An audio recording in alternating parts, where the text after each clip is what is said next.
Welcome to Choice Classic Radio. Like us on Facebook, subscribe to us on YouTube, and help keep this show alive by donating at choiceclassicradio.com. For more of your favorite old-time radio shows, join us on our companion podcast, Choice Classic Radio Detectives, where we bring to you tales from the greatest detective shows the golden age of radio had to offer.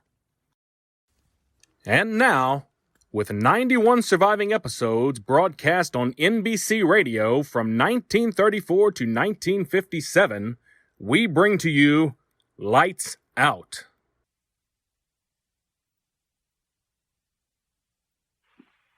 The National Broadcasting Company presents Lights Out, a summer revival of the famous series which many of our listeners will remember. Tonight's story, the eighth and the last in this series, is called The Signalman. Lights out.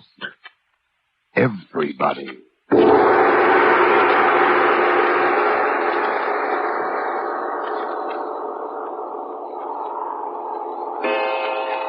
This is the witching hour. The hour when dogs howl and evil is let loose on the sleeping world. Sit in the dark now and listen to Lights Out.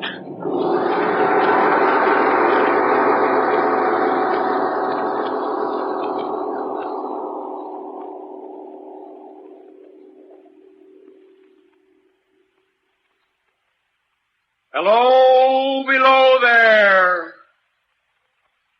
I was calling to a man who stood beside a railroad track at the bottom of a deep and rocky ravine. One would have thought that, considering the nature of the ground, he would have looked up to where I was standing. But instead he turned and looked down the railroad line. I called again. Hello, below there. Because the terrible glare of the setting sun was in my eyes, I put my left arm across my face and waved to him with my right. He looked up and I saw on his face an expression of intense horror. He regarded me fixedly without moving. I shouted, Is there a path by which I can come down and speak to you? He continued to stare at me. Gradually, the expression of horror seemed to pass from his face, leaving it a gray, empty mask. When he spoke, his voice seemed to come from a grave. Why do you wish to speak to me? No reason.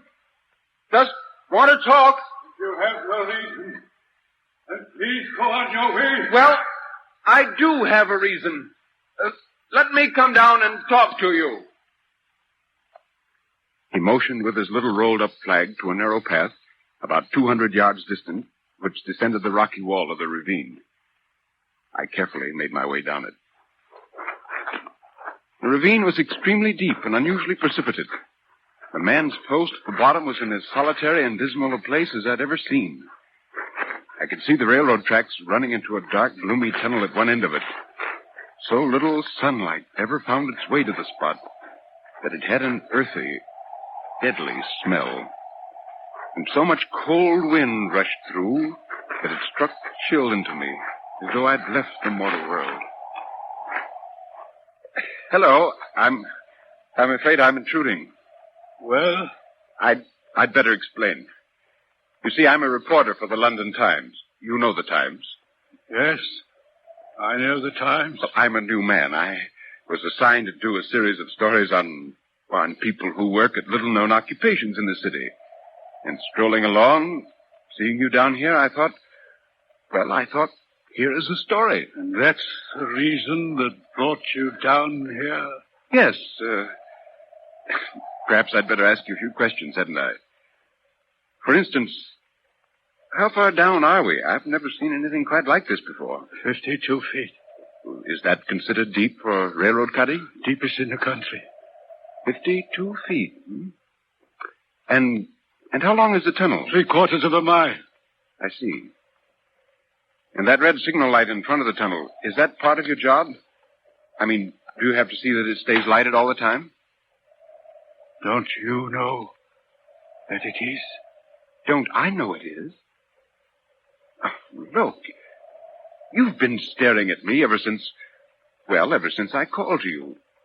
Staring as though I were something to be afraid of. I'm just a newspaper reporter, that's all. I thought I'd seen you before.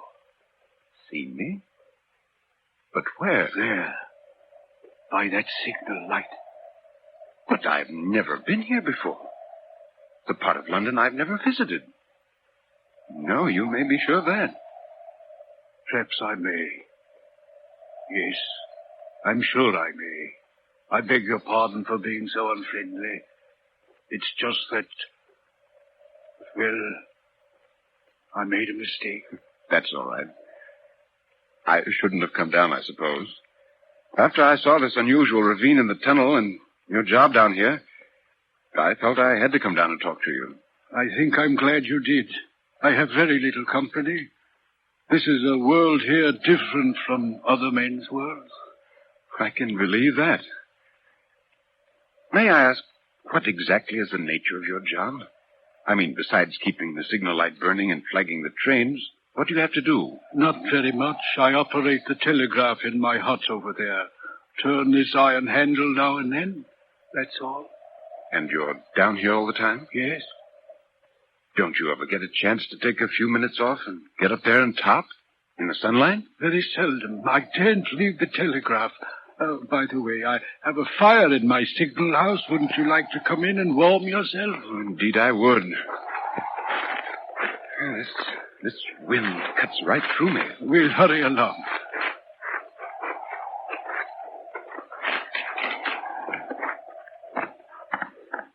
There. This will be better. Yes. I'll just put a little more wood on the fire, poke it down. How do you stand that wind? I'm about frozen. I've been here 8 or 9 years, maybe 10. I'm used to the wind. It never changes. Here, take this chair close to the fire. Oh, thank you. Tell me, don't you ever feel cut off from the world? Almost as though you were marooned and isolated down here? Yes, I do. This is a world in itself, down here. As wide as the tunnel is, and as high. Those are the boundaries of my world. For 1 hour, sometimes less, the sunlight falls into it. And at night I see the bright stars, as other men do. But that is all our two worlds hold in common. But why did you ever take such a job? Because I... Oh, excuse me. A message. Certainly. 6:15, Roxborough. 10 minutes late.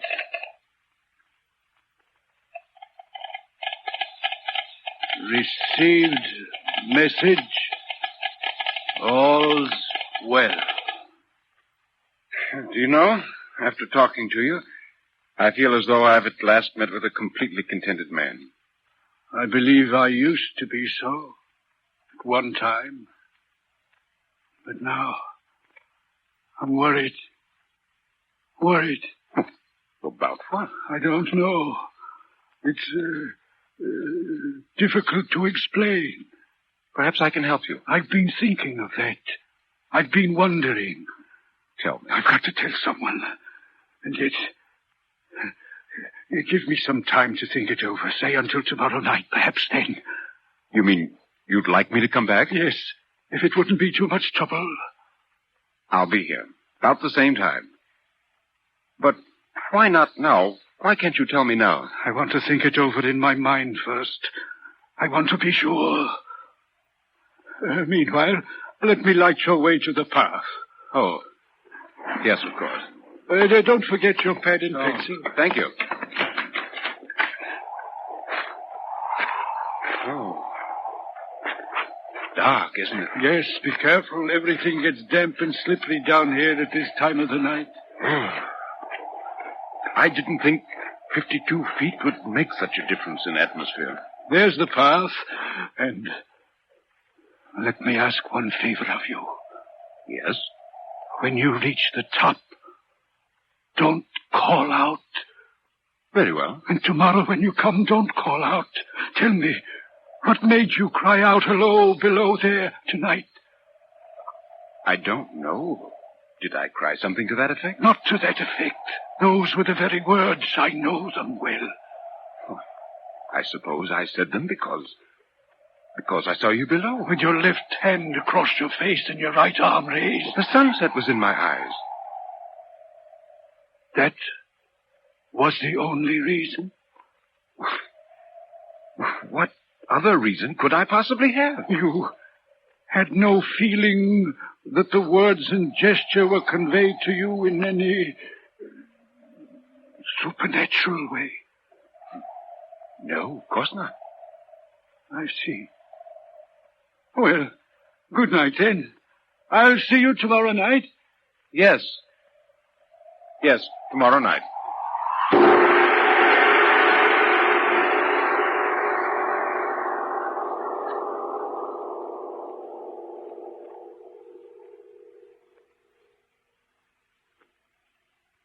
That night, I slept poorly.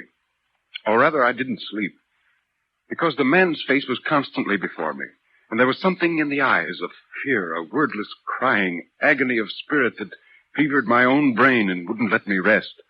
All night long, I watched the face, and behind it was the sun going down in flames beyond the ravine, and a figure which I recognized as myself, one arm shading the eyes, the other waving and standing in the ravine and shouting, "Hello, below there!"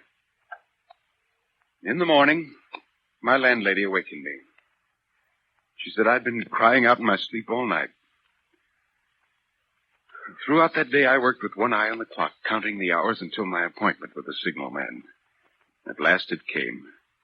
The sun was going down again as I made my way down the path into the dank and unworldly ravine. He was waiting for me at the bottom with his white light. I didn't call to you. It's as you asked. I'm glad you didn't. I was waiting for you. Come along. We'll go into the hut and talk. It's warm there. Good. I'm glad you came. At times during the day, I feared you wouldn't. I promised you. Yes.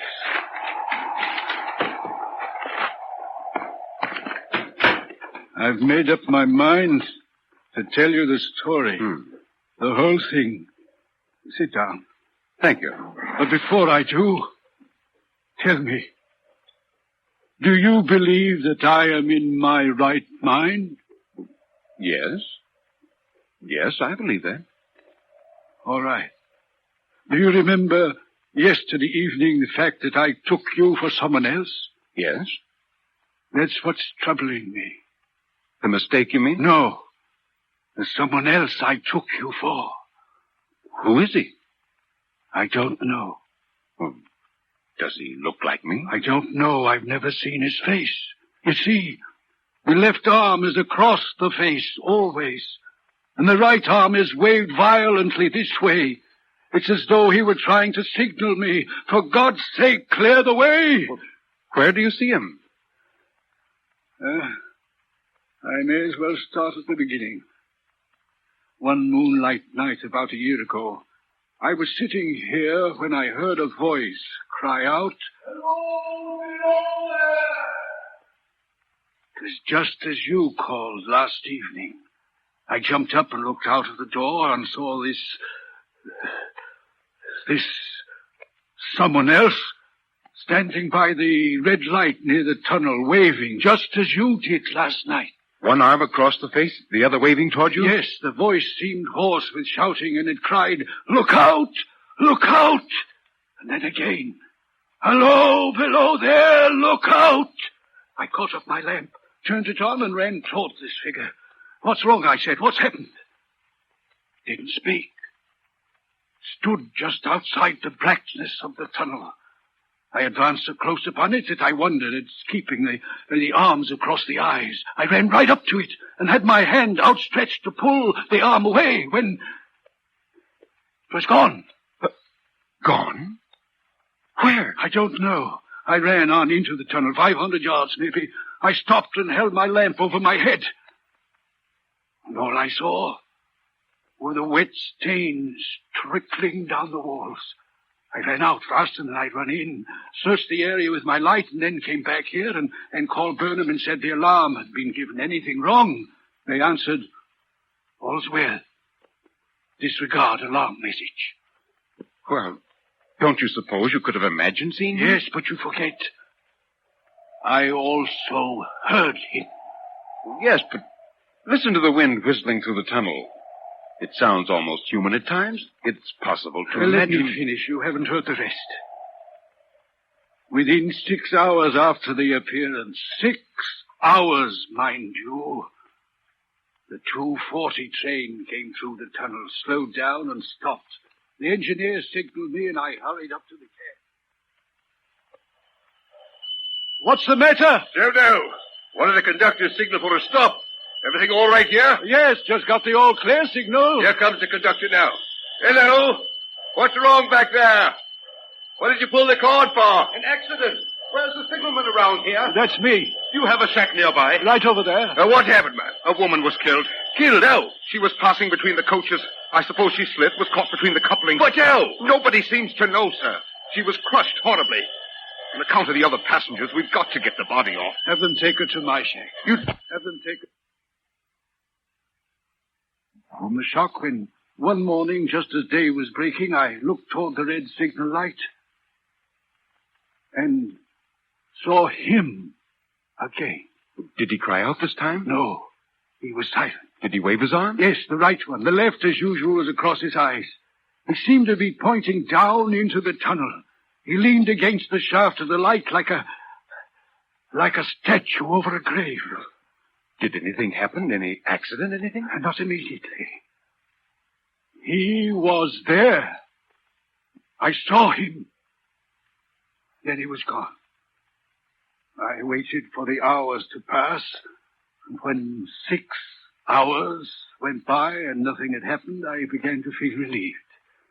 By nightfall, I had almost forgotten it and was able to read quite calmly as the hours passed.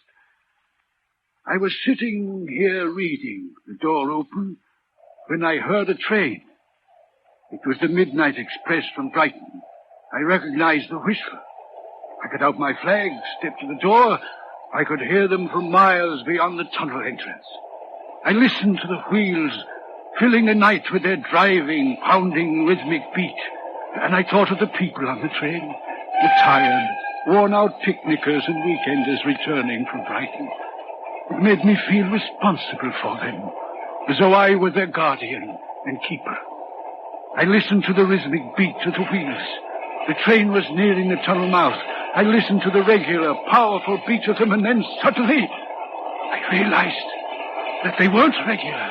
There was no rhythm, only the terrible raging cry of a machine that has suddenly broken through its own power and is heading for destruction.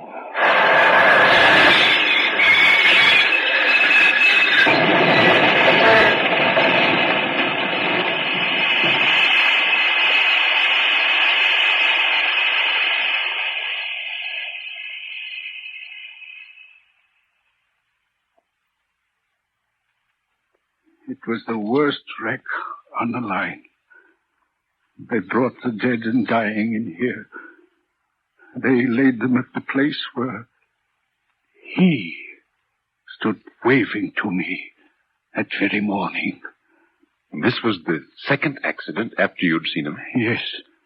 And the thing that is worrying me now, it came back again a week ago. Oh. Ever since, he's been there now and again by fits and starts. Standing by the light? Yes. What does he seem to do? The left arm is over the face. The right arm is waving. He seems to be trying to say, for God's sake, clear the way. Can't believe it. I have no peace or rest from it.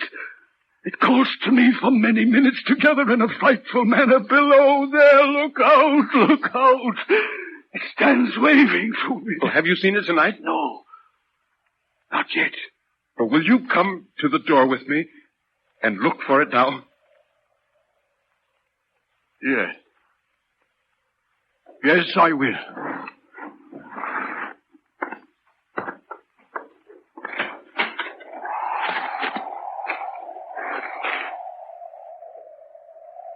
Do you see it?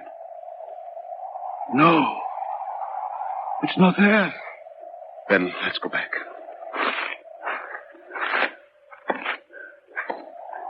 It wasn't there now, but it may be there a moment from now. What troubles me is, what does this spectre mean? What is the danger? Where is the danger? There is danger overhanging somewhere on this line.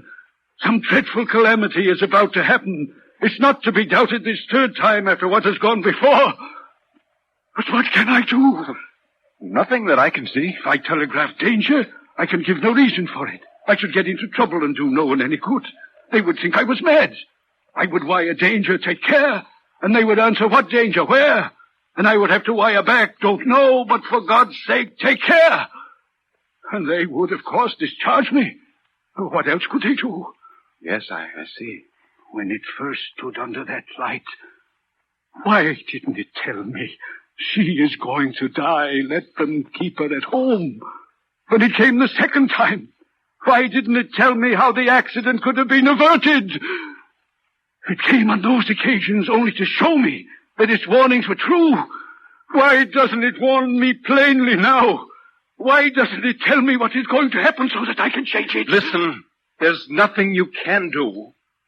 Or rather, you're doing the only thing that any sane, normal person would do, and that's nothing. The important thing is to keep your balance now. Don't get worked up to the point that if you need to act later, you won't be able to. Yes. You're right. Of course you're right. You're doing your job as well as it's humanly possible to do. You're not responsible for the future. You're responsible only for the present. What happens at this switch now? You've got to look at it that way. I know. Only I can't forget that something is going to happen. I don't doubt that. But if you keep your eyes open at all times, you may be able to prevent it. I pray to God I may. It's easy to say, but try not to think about it too much. I try. But it's the responsibility that crushes me. Because of this spectre, because of this knowledge of things that will happen along this line, I am responsible for every child, every mother, every person that rides upon it. I know that something is going to happen. I ought to warn them, but I don't know how to warn them. When they die, if they die, their deaths are on my shoulders. Look, would you like me to spend the rest of the night with you? Perhaps it would help keep your mind off things. No, thank you. I'll be all right. You don't know what a blessing it's been just to be able to tell you the whole story. Would you like me to come back tomorrow night? Would you mind? No. And when you write your story about me, about this job... Yes? If you could tell the whole story, everything I've told you, it would help lift this awful responsibility from my shoulders. People would know then. They might think me mad, but they would know. And the weight would be from my spirit.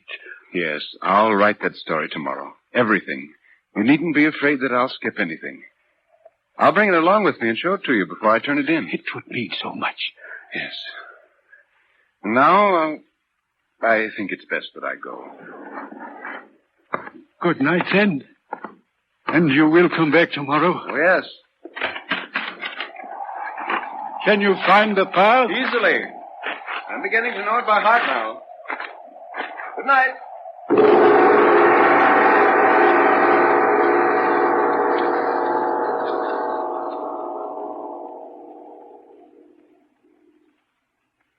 I went to bed immediately after returning to my lodgings.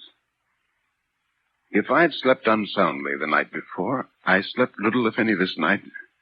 There were the same dreams, the man's face, his eyes with their deep inner secret and pain, and in the background the sun going down over the ravine, and the figure, no longer my own, with one arm across the eyes and the other waving toward me, crying in a low moan, "Clear the way, clear the way."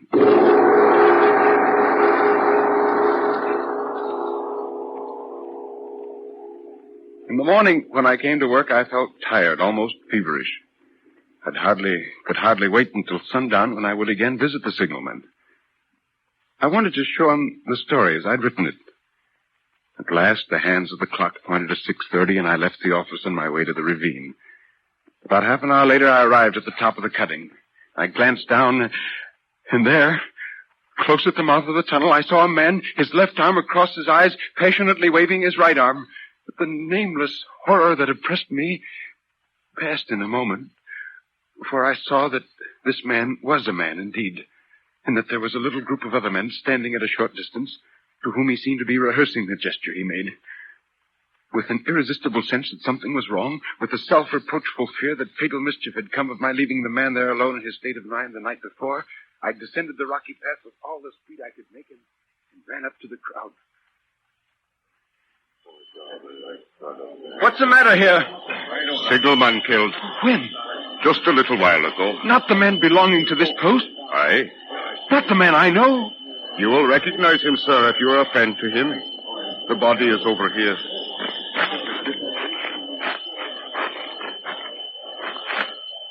There. You see? Oh. How did it happen? He was cut down by the engine, sir, just as he was lighting that red lamp. No man on the line knew his work better. But somehow he wasn't clear of the outer rail. He had the lamp in his hand ready to light it as the engine came out of the tunnel. His back was toward it, and she cut him down. Here's the engineer now. Tom, show him how it happened. Yes, how did it happen? I'm a reporter from the Times. Well, sir, coming around the curve in the tunnel, I saw him at the end. There was no time to check the speed, but I always knew him to be very careful. Only this time, he didn't seem to pay any attention to the whistle. I finally shut it off when we were running down on him and called out to him. What did you say? I shouted, "Hello, below there! For God's sake, clear the way!" No. Yes, sir. That I shouted. Oh, it was a terrible thing, sir. I never left off calling to him. Finally, I put my left arm across the eyes so that I wouldn't have to see, and I waved this arm to the last. But it was no use, sir. No use. No use.